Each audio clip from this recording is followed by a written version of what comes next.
మన overall హెల్త్‌లో oral health care కూడా మనకు చాలా ఇంపార్టెంట్. మన టీత్స్, మన గమ్స్ హెల్తీగా మనం తినడం కావచ్చు, మాట్లాడడం కావచ్చు, ఓవరాల్ వెల్ బీయింగ్‌కి చాలా హెల్ప్‌ఫుల్‌గా ఉంటుంది. సో, మరి ఓరల్ కేర్ అనేది ఎలా చేసుకోవాలనంటే డైలీ 2 టైమ్స్ బ్రష్ చేయండి. మార్నింగ్ చేయండి, బిఫోర్ గోయింగ్ బెడ్ కూడా చేసుకోండి.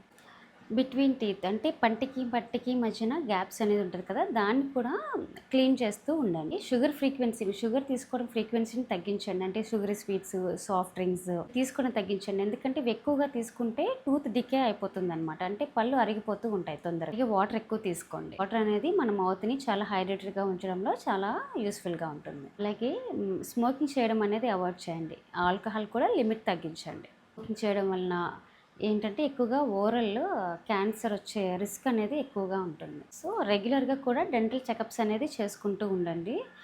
ప్రతి 6 మంత్స్‌కి ఒకసారి గమ్ హెల్త్ ఎలా ఉందో, మన టీత్ హెల్త్ ఎలా ఉందో, క్లీన్‌గా ఉన్నాయా లేవా, ఒకసారి చెక్ చేసుకోండి.